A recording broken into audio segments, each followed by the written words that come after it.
The ജേർണലിസ്റ്റിലേക്ക് Marunadan Malayali ഉടമ സാജൻ ഷ്കാരിയയുമായി പല വിഷയങ്ങളിലും അഭിപ്രായ വ്യത്യാസമുള്ളൊരു മാധ്യമ പ്രവർത്തകനാണ് ഞാൻ. പക്ഷേ അദ്ദേഹത്തെ തല്ലിച്ചതച്ച ആ നടപടിയിൽ ശക്തമായി ഞാൻ പ്രതിഷേധിച്ചിട്ടുണ്ട്, അപലപിച്ചിട്ടുണ്ട്. കാരണം സാജൻ ഷ്കാരിയ എന്നല്ല, ഒരു മനുഷ്യനെയും ഇതുപോലെ തല്ലിച്ചതക്കരുത്. ഒറ്റയ്ക്കുള്ള ഒരാളെ സംഘം ചേർന്ന് വന്ന് അതിക്രൂരമായി ഇടിച്ച് ഭീഷണിപ്പെടുത്തി തല്ലിച്ചതച്ച് ഈ വിധത്തിൽ ഒക്കെ ആക്കുന്നത് ശരിയായൊരു കാര്യമല്ല. അതല്ല ഹീറോയിസം. ഇപ്പോൾ സാജൻ ഷ്കാരിയ നിങ്ങൾക്കെതിരെ അപവാദ പ്രചാരണം നടത്തിയിട്ടുണ്ടെങ്കിൽ ഈ നാട്ടിൽ നിയമവ്യവസ്ഥയുണ്ട്, നിങ്ങൾക്ക് കോടതിയിൽ പോകാം. അല്ലാതെ നിങ്ങളെക്കുറിച്ച് അപവാദ പ്രചാരണം നടത്തിയ ഒരാളെ കൈകാര്യം ചെയ്യുക എന്ന നിലയിലേക്ക് നിങ്ങൾ ഇറങ്ങി തിരിച്ചാൽ എത്ര പേർ കൈവയ്ക്കും, എത്ര പേരെ കൈവയ്ക്കേണ്ടി വരും? നീതിന്യായ വ്യവസ്ഥ നിലനിൽക്കുന്ന നമ്മുടെ നാട്ടിൽ ഇങ്ങനെ ആളുകൾ സാജൻ ഷ്കാരിയയ്ക്ക് പുറകെ ഇറങ്ങിത്തിരിച്ചാൽ അദ്ദേഹത്തിൻ്റെ അവസ്ഥ എന്താകും? അദ്ദേഹത്തിൻ്റെ എന്നല്ല, ആർക്കും ഇത് സംഭവിക്കാം. നാളെ ഡോക്ടർ അരുൺകുമാറിനോ ഹാഷ്മിക്കോ എന്തിന് വിനു വി ജോണിന് പോലും ഇതൊക്കെ നേരിടേണ്ടി വരാം. ഇപ്പോൾ ആക്രമണത്തിന് നേതൃത്വം കൊടുത്തയാളെ ബംഗളൂരുവിൽ നിന്ന് പിടിച്ചിട്ടുണ്ട്. മാത്യൂസ് കൊല്ലപ്പള്ളി എന്നാണ് അയാളുടെ പേര്. ഒരു പ്രാദേശിക റൗഡിയാണ്, നിരവധി ക്രിമിനൽ കേസുകളിൽ ബന്ധമുണ്ട് എന്നൊക്കെയാണ് മറുനാടൻ പറയുന്നത്. ഇയാൾ സാജൻ ഷ്കാരിയെ അടിക്കാനുണ്ടായ കാരണം, അല്ലെങ്കിൽ സംഘം ചേർന്ന് ഈ വിധത്തിൽ തല്ലിക്കൂട്ടാനുണ്ടായ കാരണം, ഈ മാത്യൂസ് കൊല്ലപ്പള്ളിയുടെ ഭാര്യ ദുരൂഹ സാഹചര്യത്തിൽ മരിച്ചിരുന്നു. ആ വിഷയവുമായി ബന്ധപ്പെട്ട് സാജൻ ഷ്കാരിയ അപവാദ പ്രചാരണങ്ങൾ നടത്തിയതിൻ്റെ ദേഷ്യമാണ് ഈ ആക്രമണത്തിന് പിന്നിലെന്നാണ് ന്യൂസ് 18 ഇന്നലെ റിപ്പോർട്ട് ചെയ്തത്. സാജൻ ഷ്കാരിയയെ ഒരുപാട് പിന്തുണയ്ക്കുന്ന ഒരു ചാനലാണ് ന്യൂസ് 18. പക്ഷേ ഈ വിഷയത്തിൽ മറുനാടൻ്റെ ആരോപണം, അതായത് CPM, മുഖ്യമന്ത്രി പിണറായി വിജയൻ, AKG സെൻറ്റർ ഇവരൊക്കെ ചേർന്നാണ് ആക്രമണം നടത്തിയത് എന്ന വാദം തെറ്റാണ് എന്ന് ന്യൂസ് 18ൻ്റെ തൊടുപുഴ റിപ്പോർട്ടർ സാഗർ ഇന്നലെ റിപ്പോർട്ട് ചെയ്തിരുന്നു. അപ്പോൾ സാജൻ ഷ്കാരിയയും മറുനാടൻ മലയാളിയും പറയുന്നത് പോലെ CPMോ അല്ലെങ്കിൽ AKG സെൻറ്ററോ പിണറായി വിജയനോ അദ്ദേഹത്തിൻ്റെ ആളുകളോ ഒന്നുമല്ല ഇതിന് പിന്നിൽ, മറിച്ച് ഒരു വ്യക്തിപരമായ പ്രശ്നമാണ് ഇത് എന്ന് കേരളത്തിലെ ഏറ്റവും പ്രമുഖമായ ഒരു മാധ്യമമായ ന്യൂസ് 18 ഇന്നലെ പറഞ്ഞു. ഇപ്പോൾ വ്യക്തിപരമായുള്ള വിദ്വേഷം തീർക്കാൻ, അപവാദ പ്രചാരണങ്ങളെ കൈകാര്യം ചെയ്ത് തോൽപ്പിക്കാൻ ആളുകൾ ഇറങ്ങിത്തിരിച്ചാൽ എന്തായിരിക്കും ഈ സാജൻ ഷ്കാരിയയുടെ അവസ്ഥ? അദ്ദേഹത്തിന് ഒരുപാട് ശത്രുക്കളുണ്ട്, ഒരുപാട് ശത്രുക്കളുണ്ട്. അവരൊക്കെ ഈ വിധത്തിലാണ് തീരുമാനിക്കുന്നത് എങ്കിൽ അദ്ദേഹത്തിൻ്റെ അവസ്ഥ ഒന്ന് ആലോചിച്ച് നോക്കൂ. അദ്ദേഹം പോട്ടെ, മറ്റു മാധ്യമ പ്രവർത്തകരുടെ അവസ്ഥ ഒന്ന് ആലോചിച്ച് നോക്കൂ. ഇപ്പോൾ മലയാളം ന്യൂസ് ചാനലുകളിലൊക്കെ ഒരുപാട് ആങ്കർമാരുണ്ട്. അവരെ ഓരോ വിഷയത്തിലും എതിർസ്ഥാനത്ത് നിൽക്കുന്ന ആളുകളെ രൂക്ഷമായി വിമർശിച്ചുകൊണ്ട് രംഗത്ത് വരാറുണ്ട്. പ്രതികരിക്കുന്ന അല്ലെങ്കിൽ സോഷ്യൽ മീഡിയയിൽ അഭിപ്രായങ്ങൾ പറയുന്ന ആളുകളെ കൈകാര്യം ചെയ്ത് തോൽപ്പിക്കുക എന്ന ലക്ഷ്യത്തോടു കൂടി ഒരു ജനക്കൂട്ടം ഇറങ്ങിത്തിരിച്ചാൽ എന്തായിരിക്കും നമ്മുടെ നാടിൻ്റെ അവസ്ഥ? ഇന്ന് സാജൻ ഷ്കാരിയ എന്ന മനുഷ്യനെ അടിച്ചു വീഴ്ത്തുന്നത് കണ്ട് കൈയടിക്കുന്നവർ നാളെ നിങ്ങളുടെ കൂട്ടത്തിൽ ഒരുത്തനെ ഇതേ ന്യായം പറഞ്ഞ് ഒരുത്തനെ അടിച്ചാൽ, ഇതുപോലെ ദയനീയമായി തല്ലിക്കൂട്ടിയാൽ, വല്ലാത്ത ഭീകരാവസ്ഥ സൃഷ്ടിച്ച് ഭയപ്പെടുത്തി നാട്ടുകാർ നോക്കി നിൽക്കെ ക്രൂരമായി മർദ്ദിച്ചാൽ, ഒന്ന് അനങ്ങാൻ പോലും കഴിയാതെ അയാളെ തല്ലിക്കൂട്ടിയാൽ എന്തായിരിക്കും നിങ്ങളുടെ പ്രതികരണം? ഇപ്പോൾ ഒരുപാട് പേരെൻ്റെ കമൻറ്റ് ബോക്സിൽ വന്നിട്ട് പറയുന്നുണ്ട് അയാൾക്ക് അടി കിട്ടിയത് നന്നായി എന്ന്. അങ്ങനെ ഒരു വലിയ സമൂഹം കേരളത്തിൽ ചിന്തിക്കുന്നുണ്ട്. എല്ലാ ചാനലുകളുടെയും കമൻറ്റ് ബോക്സിൽ അയാൾക്ക് 2 കിട്ടേണ്ടതായിരുന്നു എന്ന് അഭിപ്രായപ്പെടുന്ന ഒരുപാട് ജനങ്ങളുണ്ട്. എന്തിനാണ് നിങ്ങൾ ഈ മനുഷ്യനോട് ഇത്ര വിദ്വേഷം കാണിക്കുന്നതെന്നാണ് എനിക്ക് മനസ്സിലാവാത്തത്. അദ്ദേഹം എന്ത് തെറ്റ് ചെയ്തിട്ടാണ്? അദ്ദേഹത്തിൻ്റെ അഭിപ്രായം പറയുന്നു. ആർക്കെതിരെയും എന്തും പറയാൻ അദ്ദേഹത്തിന് ഒരു മടിയുമില്ല. അദ്ദേഹത്തിൻ്റെ സോഷ്യൽ മീഡിയ സ്പേസിൽ അത് ചെയ്യുന്നു.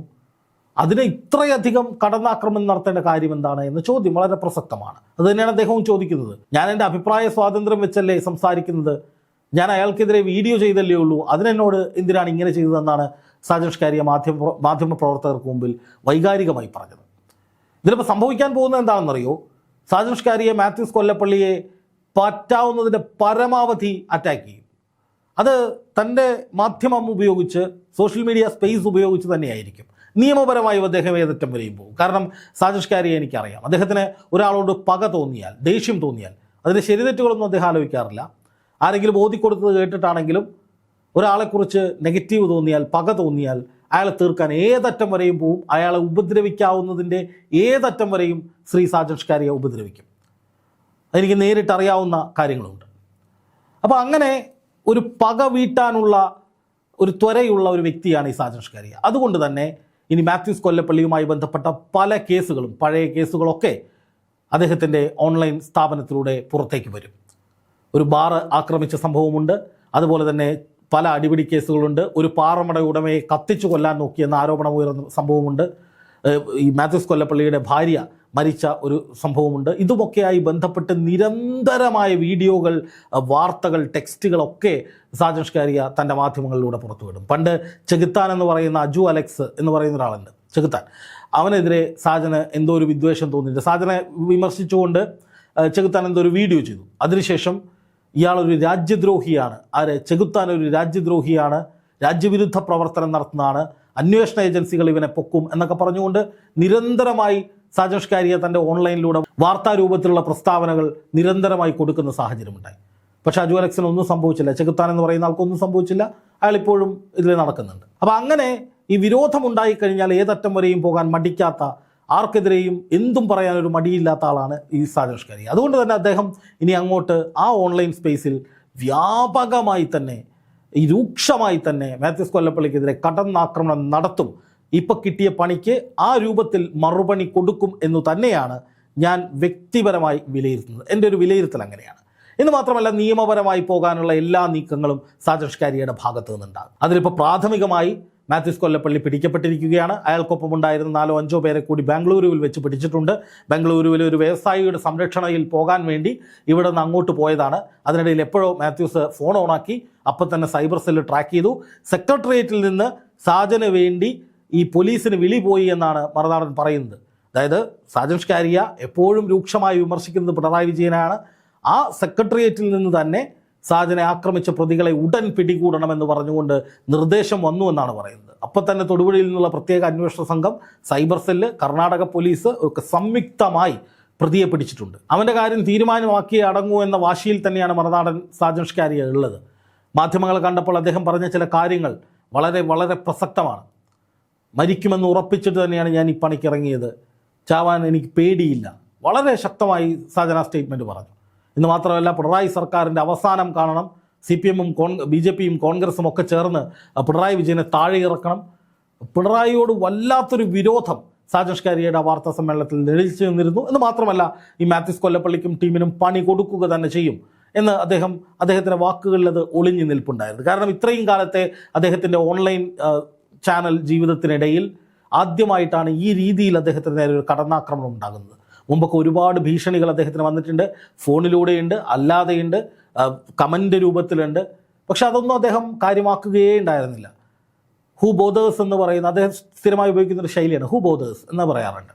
അങ്ങനെ അദ്ദേഹം ഇതൊന്നൊരു വിഷയമല്ല എന്ന മട്ടിൽ അത്രയും ഫോർച്യൂണർ കാർ, അത്രയും പ്രൊട്ടക്റ്റഡ് ആയിട്ടുള്ള ഒരു വാഹനത്തിൽ ഒക്കെയാണ് സഞ്ചരിച്ചത്. പക്ഷേ ഇത്തവണ തുനിഞ്ഞിറങ്ങിയ അക്രമികൾക്ക് മുന്നിൽ അദ്ദേഹം ഒന്ന് പതറിപ്പോയി. പക്ഷേ അതിശക്തമായി തന്നെ അദ്ദേഹം തിരിച്ചു വരുമെന്നാണ് എൻ്റെ പ്രതീക്ഷ. മാത്യൂസ് കൊല്ലപ്പള്ളിയുടെ കാര്യം ഏതാണ്ട് തീരുമാനമായിട്ടുണ്ട്. നിയമപരമായി ഏതറ്റം വരെയും പോകാൻ സാജൻ ഷ്കാരിയയ്ക്ക് ഒരു മടിയും ഇല്ലാത്ത ആളാണ്. എന്ന് മാത്രമല്ല, ഈ പറയുന്ന മാത്യൂസ് കൊല്ലപ്പള്ളിയുടെ മുഴുവൻ അതിന് പിന്നിൽ സഹായിച്ചവർ, അതിന് പിന്നിൽ ആരൊക്കെയുണ്ട്, എങ്ങനെയാണ് ഇത് ഓപ്പറേറ്റ് ചെയ്ത് തുടങ്ങിയ സകല കഥകളും സാജൻ ഷ്കാരിയ അടുത്ത ദിവസം വീഡിയോ രൂപത്തിൽ പറയുമെന്ന് തന്നെയാണ് ഞാൻ വിശ്വസിക്കുന്നത്. ഒരിക്കലും അയാൾ പിന്മാറുകയില്ല. CPM-നെതിരെയോ മുഖ്യമന്ത്രി പിണറായി വിജയനെതിരെയോ ഉള്ള കടന്നാക്രമണം അദ്ദേഹം നിർത്തുകയില്ല. കൃത്യമായി ഇതുവരെ എന്താണോ ചെയ്തിരുന്നത് അത് കുറെ കൂടി രൂക്ഷമായി ചെയ്യാനാണ് സാധ്യത. വല്ലാത്ത രീതിയിലുള്ള ഒരു തിരിച്ചുവരവായിരിക്കും സാജൻ ഷ്കാരിയയുടെ ആരോഗ്യം ഭേദമായാൽ, ആരോഗ്യം നേരെയായാൽ അദ്ദേഹം നടത്താൻ പോവുക. തീർച്ചയായും തലയ്ക്കും നെഞ്ചിനുമൊക്കെ കാര്യമായ ക്ഷതമുണ്ടായിട്ടുണ്ടാകണം. അല്ലെങ്കിൽ ആ രീതിയിൽ ആ വീഡിയോ ഞാൻ കണ്ടിരുന്നു. നല്ല ശക്തിയിലാണ് അടിയേറ്റിട്ടുള്ളത്. അതുകൊണ്ട് തന്നെ അദ്ദേഹം വിശ്രമിച്ച് മടങ്ങി വരട്ടെ, അതിനാവശ്യമായ ചികിത്സകൾ തേടിയ ശേഷം മടങ്ങി വരട്ടെ എന്നാണ് എനിക്ക് പറയാനുള്ളത്. ഈ ഘട്ടത്തിലൊക്കെയും അദ്ദേഹത്തിന് നേരെ നടന്ന ആക്രമണത്തെ ശക്തമായി അപലപിക്കുകയും അദ്ദേഹത്തിന് ഈ വിഷയത്തിൽ എൻ്റെ പിന്തുണ അറിയിക്കുകയും ചെയ്യുകയാണ്. അങ്ങയെ ആക്രമിച്ചവരെ അങ്ങ് കൃത്യമായി നിയമപരമായി നേരിടണം. അതിന് എല്ലാ പിന്തുണയും ഞങ്ങളുടെ ഭാഗത്ത് നിന്ന് ഉണ്ടാവുകയും ചെയ്യും. പക്ഷേ ഒരു കാര്യം കൂടി പറയാനുള്ളത്, ഇതിൽ നിന്ന് പ്രചോദനം ഉൾക്കൊണ്ട് ഇനിയും ആക്രമണങ്ങൾക്ക് സാധ്യതയുണ്ട്. അതിനെ പ്രതിരോധിക്കാനുള്ള മുൻകരുതലുകൾ എടുത്ത ശേഷം അങ്ങ് പുറത്തിറങ്ങുക എന്ന് മാത്രമാണ് പറയാനുള്ളത്. കാരണം അങ്ങേപ്പോലുള്ള ഒരാൾ ഈ വിധത്തിൽ മർദ്ദനം ഏറ്റുവാങ്ങുന്നു എന്ന് പറയുന്നത് സങ്കടകരമാണ്, വിഷമമുണ്ടാക്കുന്ന കാര്യമാണ്. എന്തായാലും സാജൻ ഷ്കാരിയ തിരിച്ചടിക്കും. മറുനാടൻ അതിനുള്ള മറുപണികൾ തുടങ്ങിക്കഴിഞ്ഞു എന്ന് തന്നെ പറയാം. മാത്യൂസ് കൊല്ലപ്പള്ളിക്കെതിരെ 4-5 വീഡിയോകൾ ഇതോടകം അവർ ചെയ്തിട്ടുണ്ട്. ഇനിയും അതിൻ്റെ ഒരു വലിയ കുത്തൊഴുക്കുണ്ടാകും. മുഖ്യമന്ത്രി പിണറായി വിജയനെതിരെയും CPM-നെതിരെയും ഗോവിന്ദ മാഷ്ക്കെതിരെയും EP ജയരാജനെതിരെ പറയാൻ സാധ്യതയില്ല. കാരണം EP ജയരാജൻ മറുനാടനുമായി അടുത്ത ബന്ധം സൂക്ഷിക്കുന്ന ആളാണ്. പക്ഷേ ബാക്കി നേതാക്കൾക്കെതിരെയൊക്കെ നിരന്തരമായ വീഡിയോകൾ പഴയതിലും ആവേശത്തിൽ സാജൻ ഷ്കാരിയ ചെയ്യുമെന്ന് തന്നെയാണ് ഞാൻ വിശ്വസിക്കുന്നത്. എന്തായാലും ഈ വിഷയത്തിൽ ഒരു വലിയ വഴിത്തിരിവുണ്ടായിരിക്കുന്നു. പ്രതികളെ പിടികൂടിയിരിക്കുന്നു. അവരെ തൊടുപുഴയിലെത്തിക്കും, മജിസ്ട്രേറ്റ് മുന്നിൽ ഹാജരാക്കും. ജാമ്യം കിട്ടാനുള്ള സാധ്യത വളരെ കുറവാണ്. കാരണം ഇതിനു മുമ്പ് പല ക്രിമിനൽ പ്രവർത്തനങ്ങളിലും ഏർപ്പെട്ടിട്ടുള്ള ആളാണ് ഈ പറയുന്ന മാത്യൂസ് എന്ന് പറയുന്ന ആൾ എന്നുള്ളത് കൊണ്ട് തന്നെ ജാമ്യം കിട്ടാനുള്ള സാധ്യത വളരെ കുറവാണ്. അതേസമയം തന്നെ എനിക്കൊരു പരാതിയുള്ളത് VD സതീശനോടും രാജീവ് ചന്ദ്രശേഖരനോടുമാണ്. എന്തുകൊണ്ട് നിങ്ങൾ സംഘടനാ തലത്തിൽ സാജൻ ഷ്കാരിയയ്ക്ക് പിന്തുണ കൊടുത്തില്ല? നിങ്ങൾ വലിയ മാധ്യമ സ്വാതന്ത്ര്യമൊക്കെ പറയുന്ന ആളുകളാണല്ലോ. പക്ഷേ എന്തുകൊണ്ട് പരസ്യമായി അദ്ദേഹത്തിന് വേണ്ടി രംഗത്തിറങ്ങിയില്ല? അതൊരു വലിയ ചോദ്യമാണ്. കാരണം അദ്ദേഹം നടത്തുന്ന കടന്നാക്രമണങ്ങൾ, പിണറായി വിജയനും CPM-നെതിരെയൊക്കെ നിരന്തരമായി നടത്തിക്കൊണ്ടിരിക്കുന്ന കടന്നാക്രമണങ്ങൾ ഏറ്റവും കൂടുതൽ ഗുണം ചെയ്യുന്നത് ഈ VD സതീശനും രാജീവ് ചന്ദ്രശേഖരനും ഒക്കെയാണ്. രാജീവ് ചന്ദ്രശേഖരനെയൊക്കെ സ്തുതിച്ചുകൊണ്ട് എത്രയെത്ര വീഡിയോകൾ സാജൻ ഷ്കാരിയ ഇറക്കിയിരിക്കുന്നു. അതുകൊണ്ട് തന്നെ അദ്ദേഹത്തിന് കൂടെ നിൽക്കാൻ നിങ്ങൾ എന്തുകൊണ്ട് തയ്യാറായില്ല എന്നുള്ളതൊരു വലിയ ചോദ്യമാണ്. PC ജോർജിനെയൊക്കെ ദൈവതുല്യനായാണ് സാജൻ ഷ്കാരിയ വാഴ്ത്താറ്. പക്ഷേ PC ജോർജ് അദ്ദേഹത്തിൻ്റെ ഫേസ്ബുക്ക് പേജിൽ പോലും ഈ ആക്രമണം നടന്ന സമയത്ത് ഞാൻ എടുത്തു നോക്കി, ആ സമയത്ത് ഒരു പ്രതികരണവും വന്നില്ല. അതൊക്കെ സാജൻ ഷ്കാരിയോട് ചെയ്യുന്ന നെറികേടാണ്, നീതികേടാണ്. അതുകൂടി ഈ ഘട്ടത്തിൽ പറയുകയാണ്. എന്തായാലും ഞാൻ ടൈറ്റിൽ പറഞ്ഞതുപോലെ പക വീട്ടുക തന്നെ ചെയ്യും മറുനാടൻ സാജൻ ഷ്കാരിയ. സാജൻ ഷ്കാരിയ തല ഉയർത്തി തന്നെ നിൽക്കുകയാണ്, വെല്ലുവിളിക്കുകയാണ്. ഇതുവരെ എങ്ങനെയാണോ പോയത് അങ്ങനെ തന്നെ മുന്നോട്ട് പോകുമെന്ന് അക്രമികളെ ഭയക്കാതെ സധൈര്യം പറയുകയാണ്. അത് അദ്ദേഹത്തിൻ്റെ തിരിച്ചടി, അതായത് അദ്ദേഹം നൽകാൻ പോകുന്ന തിരിച്ചടികളുടെ കൃത്യമായ സൂചനയാണെന്നാണ് ഞാൻ വിലയിരുത്തുന്നത്. ഞെട്ടിക്കുന്ന പല വീഡിയോകളും ഇനി അദ്ദേഹം പുറത്ത് വിടുക തന്നെ ചെയ്യും. എനിക്ക് അക്കാര്യത്തിൽ ഒരു സംശയവുമില്ല.